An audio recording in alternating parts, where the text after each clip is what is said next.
Muy buenas noches, bienvenidos a su encuentro económico con Julio Villagrán, un domingo con una nueva propuesta. Hoy queremos hablar sobre las candidaturas a la alcaldía de Santa Tecla. Ya tuvimos por acá a uno de los candidatos, hoy tenemos a otro de los candidatos, fuerte candidato para disputar la comuna de Santa Tecla. También nuestro invitado es el director nacional de medicamentos, con el que ha tenido un rol bastante importante, una persona bastante mediática que también se ha logrado posicionar en la mente de la gente, y hoy vamos a platicar con él sobre la candidatura a la alcaldía de Santa Tecla, pero también vamos a hablar un poco sobre el tema que a él le apasiona, como es la medicina, los medicamentos. Me acompaña en el estudio el doctor Vicente Coto, con quien vamos a platicar esta noche. Doctor, gracias por aceptar nuestra invitación. Muchas gracias, Julio. Me costó un poco, domingo a las 8 de la noche, imagínese usted, pero estamos siempre dispuestos a conversar y sobre todo con usted, con quien nos une una estrecha amistad, Julio. Muchas gracias, doctor. Va a quedarse con nosotros usted esta noche porque el doctor Vicente Coto va a hablar sobre la proyección que tiene para posicionarse en la alcaldía de Santa Tecla, una alcaldía que fue gobernada por el FMLN durante varios periodos. El vicepresidente de la República, Óscar Ortiz, gobernó esa comuna, luego la perdieron, esa comuna, el FMLN, y Roberto Dabuizón es su actual alcalde, que también va como candidato para reelegirse como alcalde de Santa Tecla. Esta noche vamos a hablar de eso, pero también quiero aprovechar la presencia del doctor para hablar sobre el tema de la Dirección Nacional de Medicamentos. Quédese con nosotros, gracias a aquellos que traen de Radio La Clave, 92.1 FM, ya están en sintonía de Encuentro Económico, ya regresamos. Bueno, estamos en Encuentro Económico con Julio Villagrán. Esta noche hablaremos sobre las candidaturas a la alcaldía de Santa Tecla. Me acompaña el doctor Vicente Coto, uno de los candidatos, el candidato por el FMLN para esa alcaldía, pero también el doctor Vicente Coto es el director nacional de medicamentos en El Salvador. No sé hasta cuándo va a ser director nacional de medicamentos, doctor. Bueno, lo que hemos conversado con el señor presidente es que voy a estar hasta en diciembre. Después voy a solicitar un permiso sin goce de sueldo, 2 meses, para enfrentar este desafío de la alcaldía de Santa Tecla. ¿Cómo es que se lanza esto, doctor? La gente lo ve posicionado con el tema suyo de medicamentos. La gente, mucha gente agradecida con su trabajo como el director nacional de medicamentos, pero ahora usted se lanza a la política, hoy se lanza por la comuna de Santa Tecla. Bueno, la verdad es que he pasado 5 años allá en Santa Tecla. Diariamente llego a trabajar y he visto la transición de lo que fue el último gobierno del FMLN y ahora 2 años del gobierno de Arena, y francamente, como dice el actual candidato, el actual alcalde de Santa Tecla, se nota el cambio. Santa Tecla ha cambiado para peor y esto obviamente a uno le preocupa. Estamos viendo una situación que creemos nosotros podemos aportar en Santa Tecla, y es así como acepté ese desafío. Perfecto. Vamos a hablar de la candidatura y de los desafíos que usted va a enfrentar en Santa Tecla, pero también, doctor, con la ley de medicamentos, para hablar de ese tema, con la ley de medicamentos también usted es nombrado director nacional de un organismo nuevo en el gobierno. Mucha gente ha pasado también por Encuentro Económico, y recuerdo, por ejemplo, a una de las personas que representa a las farmacéuticas del país, y decía que ellos estaban muy en comunión con el gobierno, pero principalmente con usted. O sea, el sector privado inclusive se siente con mucho halago, digamos, y en armonía del trabajo que usted está desarrollando como director nacional de medicamentos. Un gran reto, porque yo recuerdo que también se hablaba de las medicinas tan caras y se dio un paso importante en el país en este tema. Yo creo, Julio, que el país tiene un potencial enorme de crecimiento. Lo que sucede es que hay que poner en la mesa las reglas claras, y eso es lo que principalmente hemos hecho. El sector regulado, la industria, el comercio de medicamentos y, por supuesto, los usuarios que compramos medicinas, nos hemos sentado en la misma mesa y hemos buscado acordar como objetivo fundamental medicamentos seguros, eficaces y a un costo accesible. Y este desafío lo hemos llevado a la práctica en el proceso regulatorio.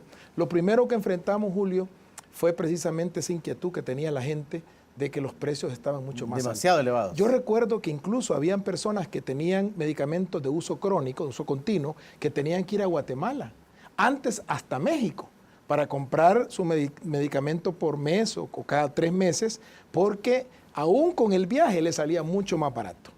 Este abuso de los precios en el mercado es lo que llevó precisamente a finalizar con la creación de la ley de medicamentos. El presidente lo sancionó, y posteriormente a la instalación de la dirección. Por eso es que el primer desafío que teníamos era bajar los precios. Yo recuerdo, Julio, que apenas tenía 2 o 3 días de estar en el puesto, y amigos me hablaban, mira, las medicinas siguen costando lo mismo. De tal manera que ese era como un clamor de la población.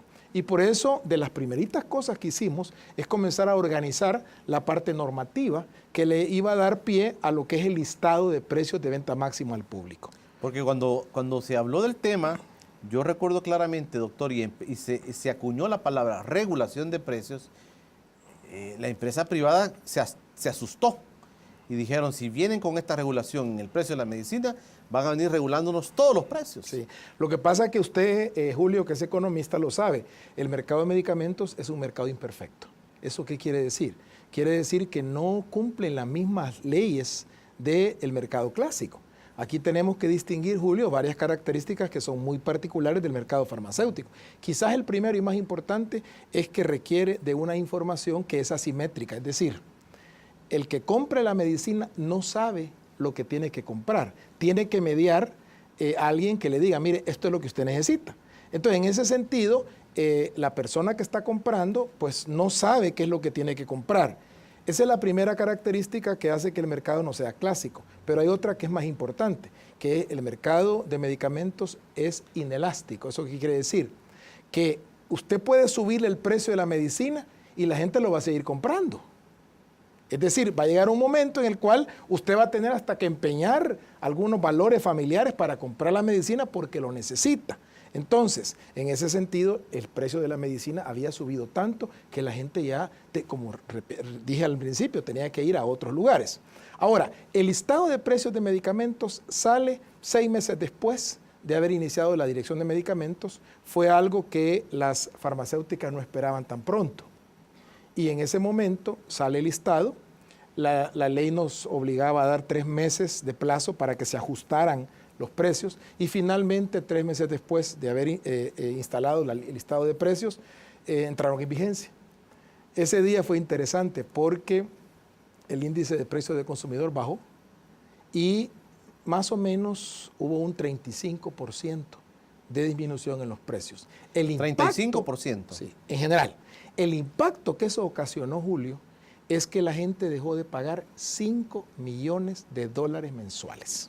Doctor, pero yo me pregunto, si los precios de la medicina eran precios abusivos, alguien estaba ganando más, y ese alguien no se molestó que a través de toda la gestión de la ley y de la Dirección de Medicamentos les lograsen a ellos recortar sus ganancias. Por supuesto que sí. Lo que pasa es que, mire, aquí no se trata de quién perdió, sino quién dejó de ganar tanto.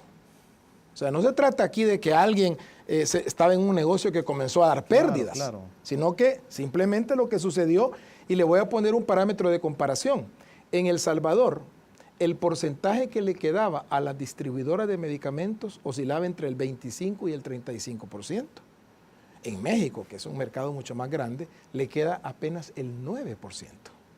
De tal manera que no es el fabricante el que se quedaba con la tajada más grande. Es el intermediario. Ni el que dueño de las farmacias, sino es el que pasaba el producto del fabricante al vendedor. El distribuidor. Y en ese sentido, pues obviamente, por supuesto que se molestaron. Ahora en este momento tenemos un cálculo, Julio, que hay más de $300 millones que la población dejó de pagar en concepto de medicamentos. Ahora, este es uno de los aspectos del proceso regulatorio, porque claramente, ¿de qué le sirve a usted pagar menos por la medicina si la medicina no le va a funcionar? Por eso es que a la par del tema de los precios tenía que estar muy amarrado el tema de lo que es la calidad de las medicinas. Y esto es algo que hemos estado trabajando y es algo que a la población le hemos ido garantizando progresivamente. Usted sabe que actualmente en El Salvador ya no se permite, como antes, el manufacturar medicamentos que no tengan calidad y que se haya establecido un estándar alto en la manufactura En farmacéutica. su momento, doctor, yo recuerdo que también se dijo, bueno, la industria nacional de medicamentos, esa se va a quedar, ahí, porque aquí vive. Pero los grandes consorcios farmacéuticos internacionales que estaban en el país dijeron y amenazaron con irse. Bueno, hubo incluso más grave que esto, Julio. Yo recuerdo, y la gente que me está escuchando tal vez se recordará, incluso que salía en los periódicos listados, amenazas de que más de 300 productos iban a ir del país. Yo recuerdo una noche, Julio, que estaba día viernes para comenzar la vacación de Semana Santa.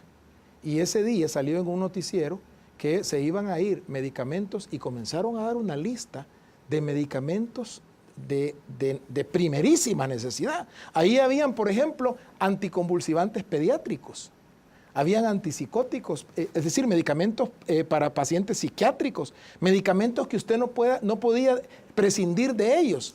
Y se estaba advirtiendo en ese momento a la población que esos iban a ir. Esto es una cosa grave, Julio, porque acuérdese que el medicamento es un artículo, imagínese usted, tiene un niño con un síndrome convulsivo, o sea, convulsiona el niño y de repente le dicen, la medicina que le evita las convulsiones se va a ir, de tal manera que que a mi juicio fue una cuestión abusiva de parte de algunas empresas. ¿Y esto le preocupó a usted, doctor? Por supuesto, por supuesto. Yo francamente no recuerdo las noches que pasé sin dormir pensando en eso, preocupado porque francamente al final lo que la empresa quería es que la población dijera, bueno, mira, aunque esté caro, que siga habiendo medicina. Sin embargo, y debo reconocer en este momento que el apoyo que el presidente de la República, tanto en ese tiempo, Mauricio Funes, como ahora el profesor Sánchez Serén, le han dado al proceso de regulación de medicamentos, ha sido para mí uno de los factores más importantes que ha asegurado el éxito de lo que ahora tenemos. Porque en este momento, Julio, ya estamos hablando de precios que están por debajo del promedio centroamericano, sin lugar a dudas. Tenemos en segundo lugar, desde hace 4 años, cero inflación y algunas veces negativa en el tema de las medicinas. Cero inflación. Contrastando. Esto quiere decir que la medicina en El Salvador no aumenta de precio. Se ha mantenido. Sí. ¿Durante ya cuánto tiempo? De 5 años tenemos. Este es el quinto año. Ahora, lo interesante, Julio, es que en el resto de Centroamérica hay una inflación entre el 5, el 8 y en algunos países hasta el 15%. O sea que realmente nosotros ahora estamos aquí en El Salvador por debajo del precio centroamericano.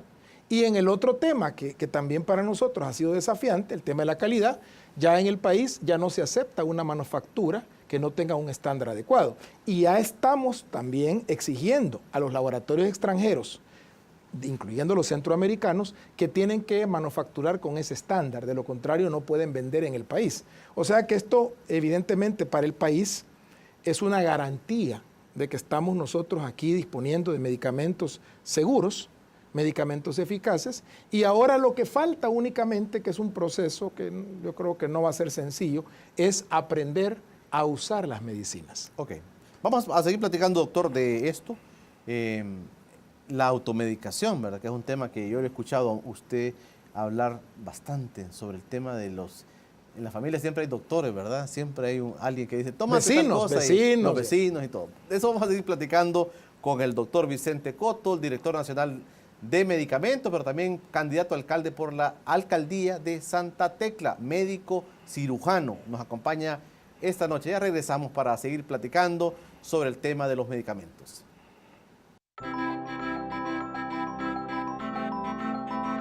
Gracias por continuar con el Encuentro Económico con Julio Villagrán, platicando esta noche con el doctor Vicente Coto, director nacional de medicamentos y candidato a alcalde de Santa Tecla, quien nos acompaña esta noche, médico cirujano, platicando sobre los medicamentos. Hay campañas interesantes como el tema de la automedicación, que es un tema importante en el país, doctor, pero también está el tema de la industria nacional.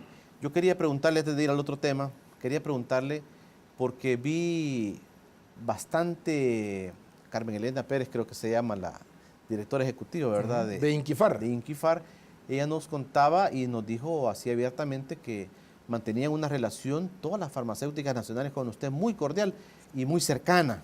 Y que ellos también inclusive hablaron del progreso que la industria farmacéutica nacional había tenido en el país. A mí me llamó mucho la atención y quería preguntarle hasta dónde nos lleva esto, que el país sigue con su industria avanzando? Bueno, no solamente la industria nacional. Yo tengo una muy buena relación incluso con la industria internacional. Sin embargo, en el tema de la industria nacional, yo quisiera señalar dos cosas importantes. Primero, la inversión que se ha hecho cuando se exigió a las farmacéuticas elevar su nivel de manufactura anda arriba de los 90 millones de dólares. O sea que fue una inyección que se dio a la industria farmacéutica importante. Eso le ha colocado, Julio, en un nivel que está sobre la manufactura centroamericana, definitivamente. Ahora, también el hecho de que usted inyecte esa cantidad de recursos mejora digamos, todo lo que es la infraestructura, pero lo más importante que quiero resaltar es la capacitación del personal. Usted ahora tiene mano de obra muy calificada porque dentro del proceso de mejora de la manufactura pasa precisamente por el hecho de que la mano de obra se mejore, se desarrolle, crezca y en ese sentido el país gana. Ahora nosotros podemos competir ya con industrias internacionales.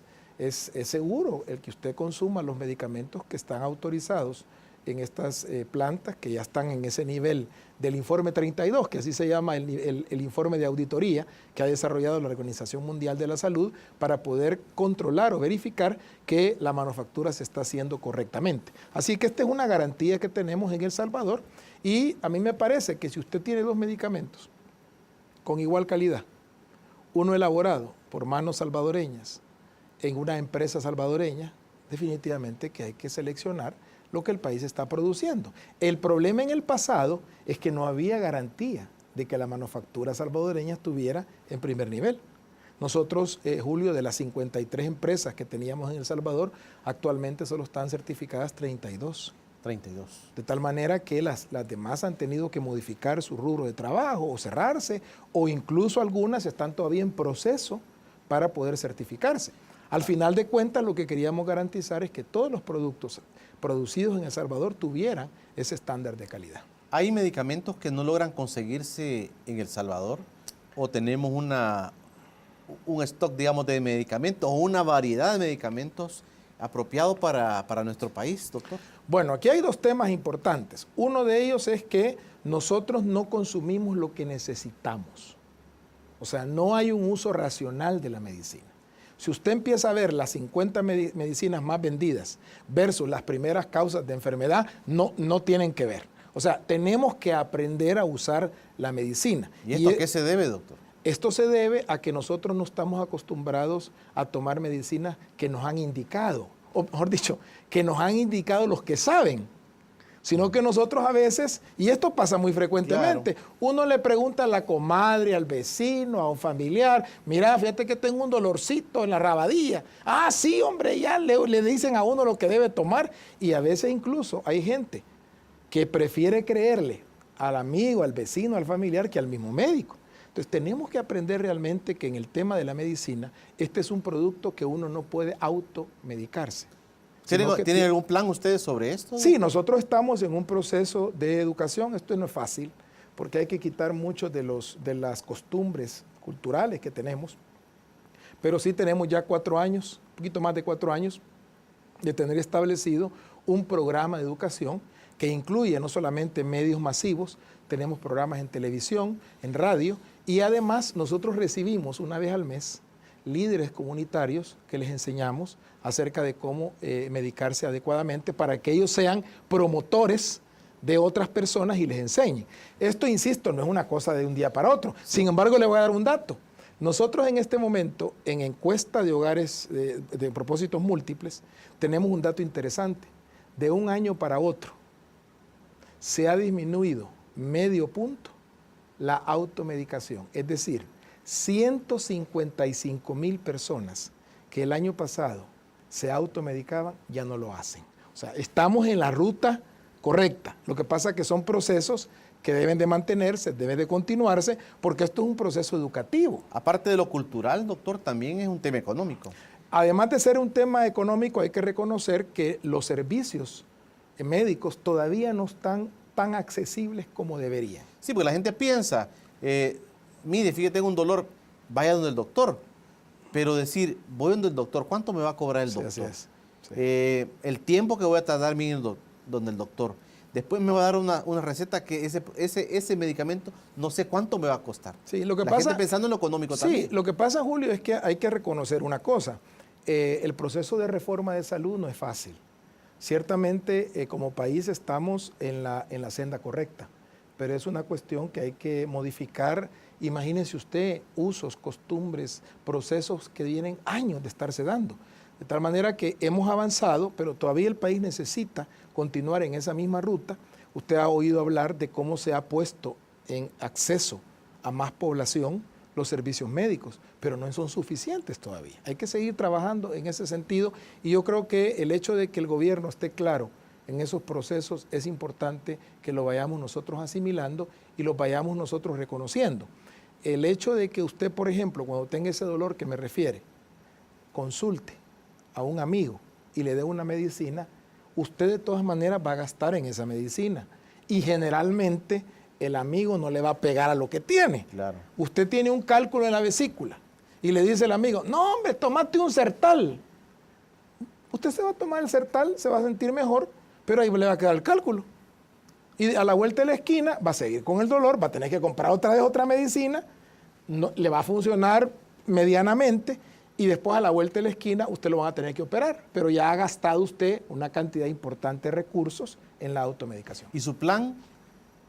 ¿Qué es lo que pide? ¿Qué es lo que nos sugiere su plan? El plan de la dirección en el tema de la automedicación, ¿qué nos dice? ¿Qué debemos hacer, doctor? Lo que pasa es que el área de medicamentos es apenas un eslabón de una cadena, porque para recuperar la salud, Julio, no es suficiente tener medicinas accesibles. A veces incluso uno va a recuperar la salud sin medicamentos, cambiando un hábito. Si usted, por ejemplo, come comida chatarra todo el día, si usted no hace ejercicio, tiene una vida sedentaria, usted va a tener problemas en el colon, va a tener problemas incluso en el corazón, va a estar obeso, va a tener una serie de complicaciones. Eso no lo alivia la medicina. Entonces, el tema de medicamentos es apenas uno de varias aristas que tiene el recuperar la salud. Y el concepto de salud no es únicamente la ausencia de enfermedad. El concepto de salud tiene que ver con el bienestar integral del ser humano en el área física, en el área psíquica y en el área social. O sea que cuando nosotros hablamos de salud y enfermedad, nos estamos refiriendo no solamente a la ausencia de problemas médicos, sino que estamos hablando de un bienestar que incluye el área física, pero que incluye también el área social y el área psicológica. Doctor, le quiero una pregunta que me dijeron que se la hiciera, se la voy a hacer. ¿Usted ha dejado la Dirección Nacional de Medicamentos lista, despegada, caminando, como para que usted opte irse? Usted enfrenta nuevos retos, pero la Dirección Nacional de Medicamentos, con todo este trabajo que usted nos está señalando, ¿está caminando ya? ¿No es usted una persona imprescindible en esta dirección? Por supuesto que no. Una de las cosas que, y esto yo incluso, Julio, le invito para que usted vaya a ver, una de las cosas que he aprendido a hacer es a trabajar en equipo. Esto no es de llaneros solitarios. Y en la Dirección de Medicamentos hemos consolidado un equipo de 200 personas. 200 personas. Un poquito más de 200 personas que han pasado por un proceso de capacitación. Precisamente, Julio, recién acabamos de terminar la certificación que la Organización Panamericana de Salud nos hizo. Y los 8 módulos, dentro de nosotros tenemos participación, sacamos 100 de nota. De tal manera, y esta calificación no es para mí, esta calificación es producto de todo el personal que tenemos. Entonces, la mística de trabajo, Julio, ahí no hay hora de salida. Usted va a ver ahí la institución nuestra, incluso hay gente que nos dice, supuestamente para piropearnos, esto parece empresa privada. Y yo les digo, esta es una institución pública, pero que tiene una mística de trabajo en equipo. Y eso no se va a perder cuando yo me vaya. Al contrario, yo esperaría que todos los procesos que de alguna manera un líder a veces detiene, al retirarse, eso se desarrolle, se potencie, se progrese. O sea, yo estoy pensando que la Dirección de Medicamentos incluso puede dar hasta un salto de calidad cuando yo me retire. Y se lo digo con propiedad. Yo estoy seguro que el personal que tenemos, las jefaturas, en fin, los empleados que tenemos son personas que ya están con esa visión de excelencia que hemos impreso. Bueno, cuando regresemos después del corte, vamos a hablar entonces del salto que el doctor Vicente Coto va a dar. Él aspira a ser alcalde de Santa Tecla, un municipio importante del país, un municipio que está tan cerca de San Salvador que a veces lo confundimos y que en los últimos años ha pasado de ser gobernado por el FMLN a ser gobernado por Arena. Ya el alcalde Roberto Dabuizón estuvo en el programa y hablaba sobre algunos proyectos que ha implementado en Santa Tecla, el tema de la seguridad, el tema del cafetalón. Hablamos extendidamente sobre estos temas, pero hoy pues el candidato del FMLN a esa alcaldía, que será pues el que va a competir por esa comuna, está con nosotros y hoy le vamos a preguntar cuál es la visión que tiene de Santa Tecla. No nos cambie, ya regresamos. Recuerde que estamos también a través de Radio La Clave, 92.1 FM y también a través de las redes sociales, en Facebook como Encuentro Económico, en Twitter como @encuentro_e y en nuestro canal de YouTube puede visitarlo y va a encontrar todos los programas que hemos realizado acá en Encuentro Económico. Ya volvemos.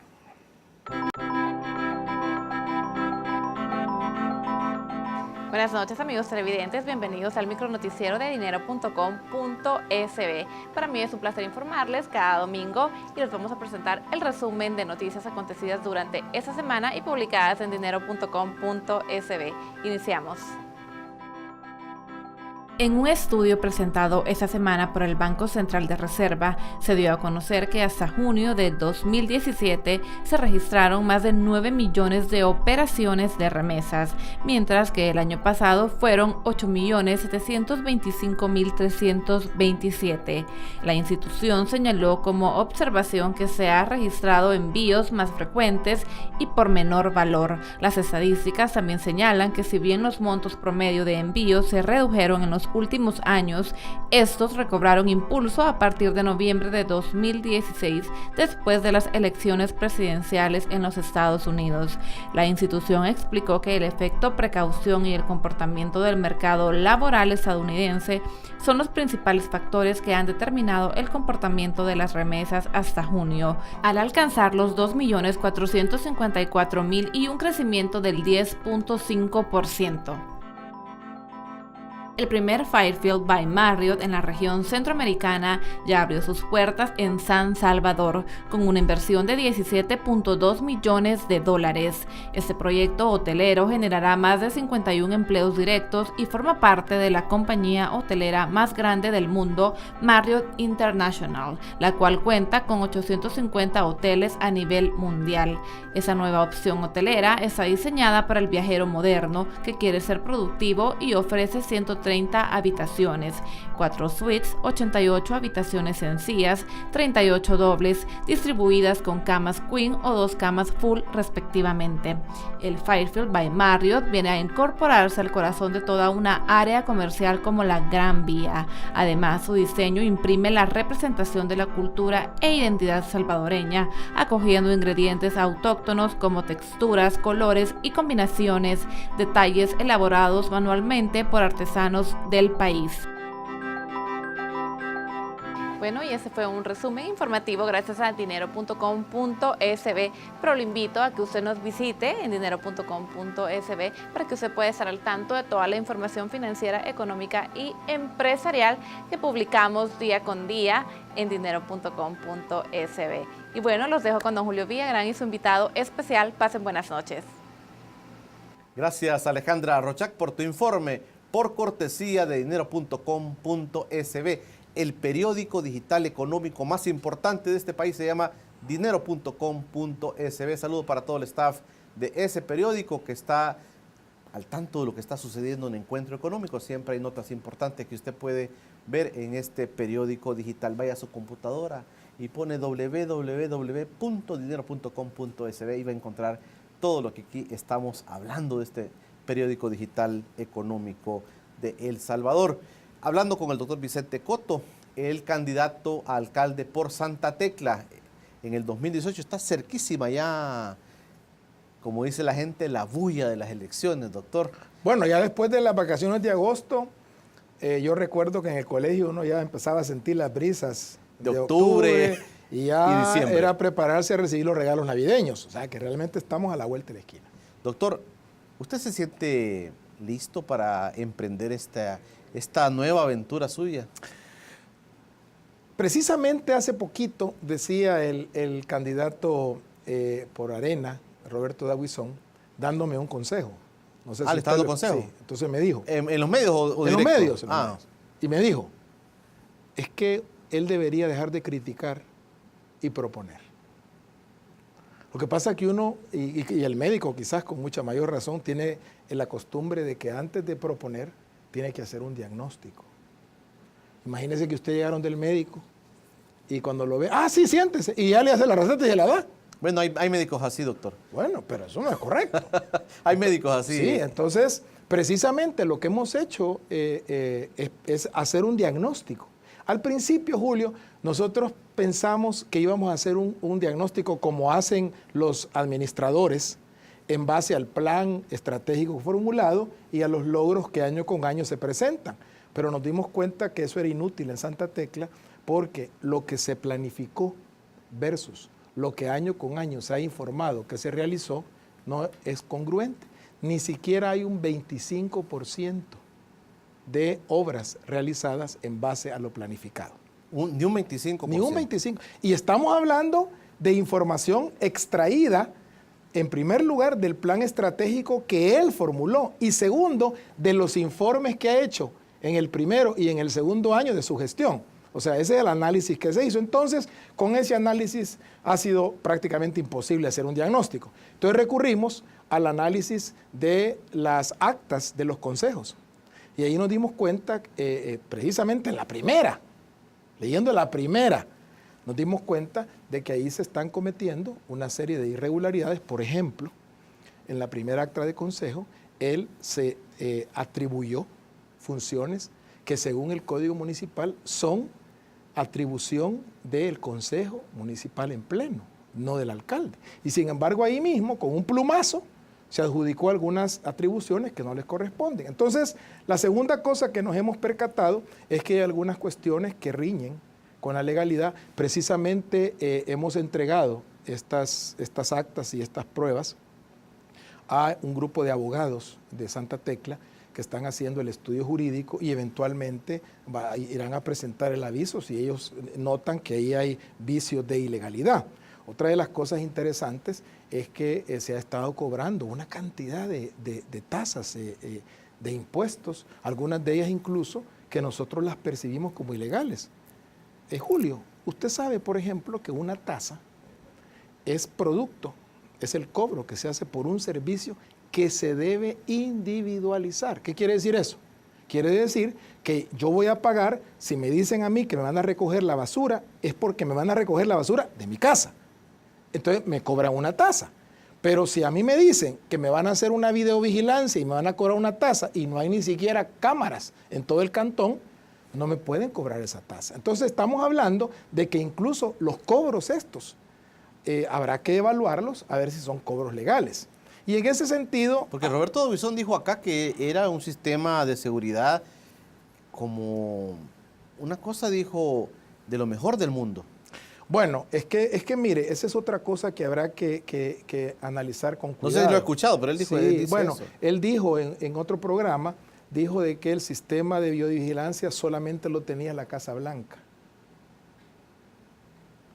Yo le he pedido a una experta en informática, está ahorita investigando cuáles son las características de la videovigilancia de la Casa Blanca y le voy a pedir al alcalde que la compare, porque a mí me parece que no tiene sentido. Entonces, una de las cosas que hay que tener mucho cuidado es que cuando uno empieza a falsear la verdad, uno al final no sabe qué creer. Mire, le voy a poner un ejemplo bien sencillo. Hace poquito, la semana pasada, se dio un problema, no sé si usted se enteró, en una residencial, la residencial San Rafael. Resulta que el alcalde llega a decirles a los habitantes de la residencial que le iban a poner una pasarela. Entonces todos firmaron, una pasarela va a proteger la salud, etc. Después les dijo que no era una pasarela, que era un anuncio. Al final, para hacer la historia corta, terminó poniendo una antena y obviamente ahí saltaron los residentes. Entonces, cuando usted no confía en la palabra de su alcalde, de su líder, a usted lo coloca en una situación muy complicada. Por eso es que al final el diagnóstico al cual hemos llegado es que Roberto D'Aubuisson está enfermando Santa Tecla. Y en este sentido resulta importantísimo que se plantee cómo sacar a Santa Tecla de ese proceso en el cual estamos hablando de que se están cerrando espacios de convivencia, se le está atribuyendo a espacios que son por naturaleza históricos, como el Cafetalón, usos que no deben estar. Yo no sé si usted se acuerda, Julio, que la primera cosa que planteó el actual alcalde es que iba a hacer del Cafetalón un lago. Yo le pregunté eso, me dijo que sí era un proyecto, que no era la apuesta principal de él hacer un lago. Inclusive nos contó que en otros países, creo que dijo Taiwán, hay una especie de vivero donde la gente llega y pesca y los papás con sus hijos, y que eso pueden ser ideas, dijo, para un lugar en el Cafetalón. Pero usted debe entender, Julio, que cada espacio tiene su vocación. Y lo más importante no es cuál es mi idea, sino yo tengo que recoger el pensamiento de la población. Si es que el primero que tiene que opinar, Julio, es el usuario, es la población. Pero mire, doctor, los políticos usualmente están rodeados de mucha gente que les dice cosas que los endulzan. Usted ha ido con personas, ha dialogado con personas que tal vez no pertenecen al FMLN y que no son amigos suyos y que le han contado realmente lo que está pasando, porque creo que de ahí puede sacar un diagnóstico importante. Yo creo que una de las características que yo he tenido en mis gestiones, tanto en el IRRI como ahora en la Dirección de Medicamentos, es que tenemos que ir a la fuente de la información. Tenemos que recoger los datos de donde a uno los tiene que recoger. Porque mira, a mí no me interesa engañarme. A mí no me interesa escuchar gente que, como usted dice, me endulce el oído. A mí me interesa realmente proponer concretamente un proyecto que vaya a servir para el tecleño, que nazca del tecleño y que sirva para el tecleño. ¿Qué le dice la gente en las comunidades, doctor? Le voy a poner dos ejemplos, uno en el área urbana y otro en el área rural. En el área urbana, regresamos al Cafetalón. Yo me he reunido con los que son los usuarios del Cafetalón. Ahí, mi querido Julio, hay por lo menos 7 ligas y hay una federación de ligas que son las que tienen, bueno, una de las ligas tiene 70 equipos. O sea, ellos tienen una cantidad de gente que llega al Cafetalón. Son más de 2.000 personas las que asisten un sábado, un domingo ahí. O sea, la vocación del Cafetalón es un sitio donde se reúne la gente a jugar. Bueno, ahí llegan desde personas, desde jóvenes hasta adultos mayores, y llegan a tecniquear, a jugar sus masconcitos, y es un lugar de encuentro. Tiene una cancha preciosa, tiene pistas para poder caminar, para poder, en fin. La vocación del Cafetalón no es un lago.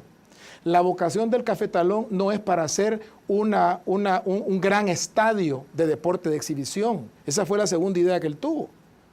La tercera idea que tuvo es un food truck. ¿Qué es eso? Es un lugar donde van a haber rastras de comida rápida. Mi querido Julio, esa no es la vocación del Cafetalón.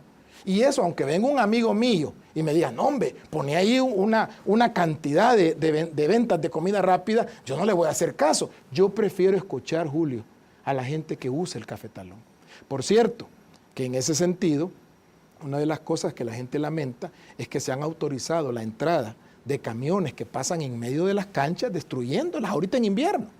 Entonces, en otras palabras, cuando nosotros estamos escuchando a la gente que no debemos escuchar y dejamos de escuchar a la población usuaria, ahí es donde comenzamos a cometer los errores. Ahora vámonos al campo. Doctor, vamos a hacer una pausa. Quiero que me siga contando qué le ha dicho la gente en la zona tanto urbana como rural. Me interesa también que me diga qué le ha dicho la gente en los mercados, porque también ahí creo que han habido problemas en las últimas semanas en los mercados de Santa Tecla. Platicando con el doctor Vicente Coto, candidato a alcalde por Santa Tecla, hoy conociendo pues la versión de este candidato. Ya conocimos la vez pasada la versión del candidato actual y también el alcalde actual y candidato también de Arena, Roberto D'Aubuisson. Pues vamos a seguir profundizando sobre el municipio de Santa Tecla. Ya regresamos.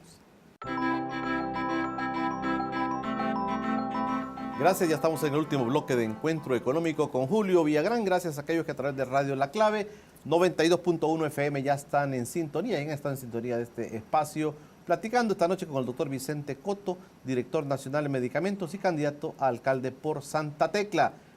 Está dialogando con los tecleños.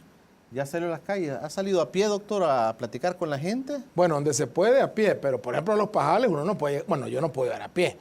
En carro uno tarda hora y media y es una calle bastante complicada, pero sí hemos ido. Estamos visitando y no solamente pensando electoralmente, porque usted sabe que hay alcaldes que su gestión es para las elecciones.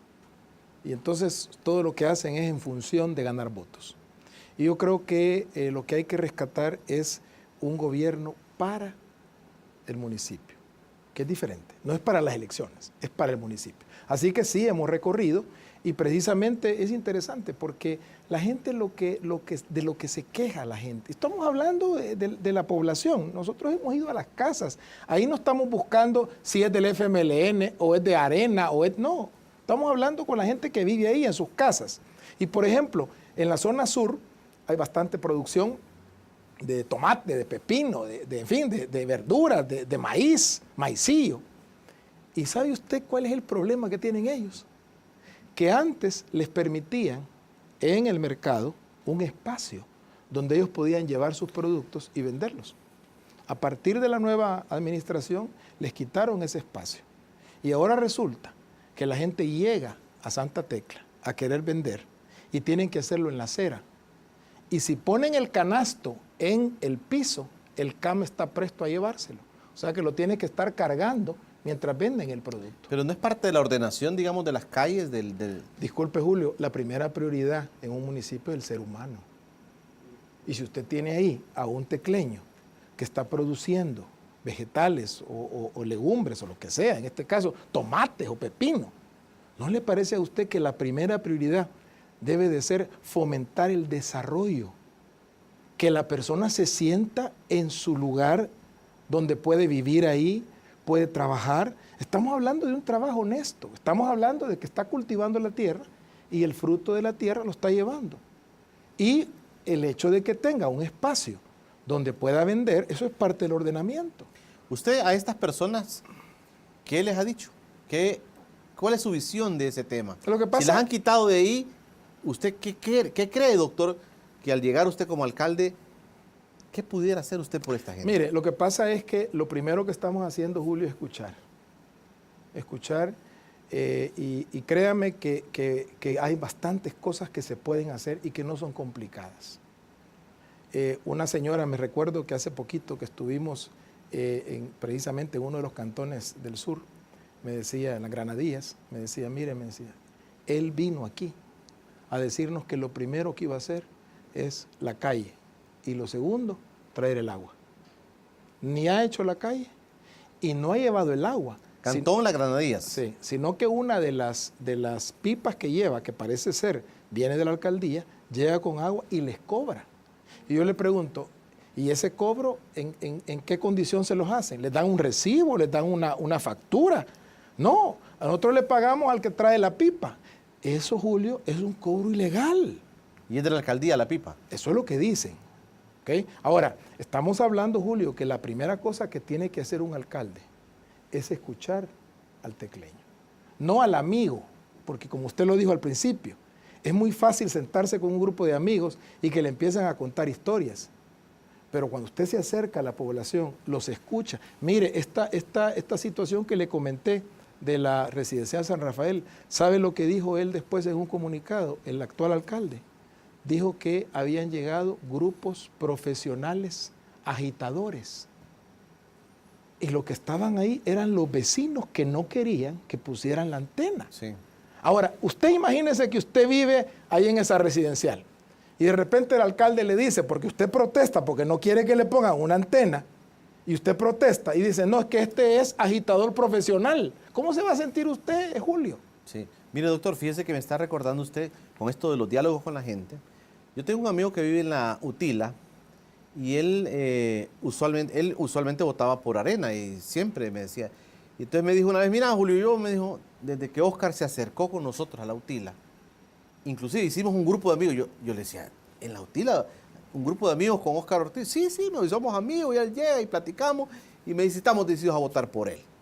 A este tipo de residenciales o de sectores, para decirlo claramente, doctor, que son urbanos y que son de clase media alta o de clase alta, ¿usted tiene proyectado también platicar con ellos? Por supuesto, es que mire, yo creo que una de las cosas que a mí me diferencia del actual candidato es que a mí no me interesa si la persona es de izquierda o de derecha. A mí lo que me interesa es, él es tecleño, o trabaja en Santa Tecla o vive en Santa Tecla. Y él merece la atención del alcalde, porque el alcalde no se elige para un grupo. El alcalde tiene que ser sensible a lo que está sucediendo. Entonces, uno hace mal cuando uno dice, no, mire, yo me debo a este grupo o yo me debo al otro grupo. Nosotros cuando asumimos una tarea de un liderazgo comunitario es para toda la comunidad. Y mire, en una comunidad hay de todo. O sea, uno no puede pensar, no, yo solo me voy a relacionar con los que tienen ingreso de menos tanto o de más tanto. O a mí me van a dar la victoria estos. No, sino que uno tiene que pensar en el bienestar integral de la población. No es fácil. Yo estoy hablando de algo que es complicado. Sin embargo, el camino comienza y pasa necesariamente por el diálogo. Usted tiene que escuchar todos los sectores. Y para mí, y fíjese que yo lo he hecho y por eso le digo con conocimiento y con autoridad. Nosotros cuando comenzamos a trabajar en el sector de medicamentos, ¿verdad? Una de las cosas que se decía, uy, es que la industria tal cosa, la industria tal otra. Pues mire, nosotros nos hemos sentado desde las organizaciones comunitarias, los vendedores en los mercados, los dueños de cadenas de farmacias, los dueños de una sola farmacia, los distribuidores, la industria nacional, la industria extranjera, y a todos les hemos dado el mismo derecho a poder sentarse en la mesa y a conversar. ¿Es posible, Julio? Sí es posible, pero uno tiene que entender que uno no gobierna, y menos en un municipio, uno no gobierna para un grupo de personas, sino que uno tiene que buscar el bienestar de todos. A veces incluso habrá que tomar decisiones cuando el derecho de uno choca con el de otro, pero la mejor manera es sentarse a dialogar. Y yo estoy convencido, Julio, que en El Salvador nosotros tenemos una vocación, que quizás ya esta es genética, para poder sentarnos y conversar. La gente que viene a El Salvador dice que nosotros tenemos un rasgo interesante, que somos amables, es decir, tenemos apertura. Lo que pasa es que tenemos que sentarnos. Y yo estoy convencido de eso, Julio.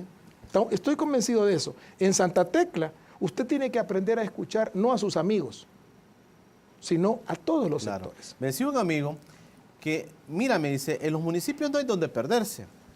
Hay problemáticas que son comunes. Por ejemplo, la gente, si no le retiras la basura un día, la gente se molesta. La gente saca su basura y si no pasa el camión de la basura, se molesta. Ese es un tema principal. El ordenamiento de las calles. El tema hoy de la vigilancia que es tan necesaria en todo el país. Seguridad. La seguridad de la gente. ¿Y qué pensaría usted, Julio, como tecleño? ¿Usted es tecleño, no? No. Bueno, si usted fuera tecleño, ¿qué pensaría de un alcalde que deja de pagar la recolección de basura y gasta más de $700,000 en estos 6 meses en armas? A ver, cuéntenos eso más despacio, porque para mí la basura es importante, el tema de la recolección de la basura es importante. El actual alcalde ha utilizado, y esto tenemos en la documentación, por supuesto, ha utilizado más de $700,000 para comprar armas para el municipio. Para comprar armas. En 6 meses. ¿Ok? Y fíjese que es interesante porque nosotros tenemos el plan de gastos, por un lado, y por el otro lado tenemos a quienes le debe el municipio. En los gastos está esa cantidad de dinero en armas. Que conste, el proyecto de la seguridad en el municipio es clave, es importante. Pero la clave para resolver el problema no es comprar más armas. Ahora, por el otro lado, en la gente que le debe el municipio, aparece con una deuda de varios cientos de miles de dólares el que recoge la basura. Y ahí no está al que le vendió las armas. Quiere decir que se está privilegiando el pago de armas que el pago de la recolección de basura. Esto a cualquier tecleño nos debería de preocupar, porque entonces estamos nosotros invirtiendo y por eso yo creo que poco a poco le está haciendo más sentido esta definición que para mí es clara, que Roberto Dabuizón está enfermando el municipio. Porque francamente, si usted tiene ahorita, bueno, recién hace poquito se acaba de pronunciar un grupo de vecinos del norponiente que están preocupados porque en la planta supuestamente de transferencia de basura es ya un botadero a cielo abierto. Y en ese sentido, imagínense lo que va a significar un botadero a cielo abierto que no está teniendo ningún manejo y que cada vez se están acumulando más toneladas de basura diariamente. ¿Cuál va a ser el resultado de eso en la salud de la población? Y por el otro lado, se están comprando más armas. Al principio, Julio, el actual alcalde dijo que iba a disminuir el número de empleados porque quería un municipio en donde no hubiera grasa, decía él. Esas son palabras de él. Despidió más de 500 personas. Y ahora, 2 años después, ha contratado más de 900. ¿En serio? Entonces uno dice, bueno, entonces, si él dijo que iba a hacer esto, pero resulta que al final está haciendo otra cosa, ¿cómo podemos confiar de las promesas de alguien? O sea, hizo una limpia entonces. Bueno, hizo una limpia, pero después llenó la volvió a llenar de grasa. No sé si de grasa, pero son más de 500 empleados. Usando la misma. Okay. Doctor, no nos queda más tiempo. ¿Qué propone usted en este inicio de la campaña? Vamos iniciando. Usted va a estar una vez más aquí en Encuentro Económico, sin duda. Roberto Dabuizón también va a venir. Pero hoy que iniciamos la campaña, ¿qué se ha fijado usted? Yo creo que son 2 cosas básicas para mí. La primera es que verdaderamente existe un proyecto que reúna las inquietudes del tecleño y que, en segundo lugar, el tecleño se anime a participar, no solamente en esta consulta, sino que también que posteriormente se anime en el proceso de gobernar el municipio. Porque al final de cuentas lo que debe de aspirar, y este es el municipalismo moderno, lo que debe de aspirar un alcalde es no a gobernar para el municipio, sino a dar un paso adelante, gobernar con el municipio. Doctor, gracias por habernos acompañado en Encuentro Económico. No cabe duda que vamos a estar nuevamente platicando en este espacio y usted mostrándose como candidato a alcalde de Santa Tecla. Muchas gracias, Julio. Un abrazo y buenas noches para todos. Bueno, ustedes en casa, gracias por haberse quedado con Encuentro Económico. El próximo domingo, una nueva propuesta. Pasen todos, muy buenas noches.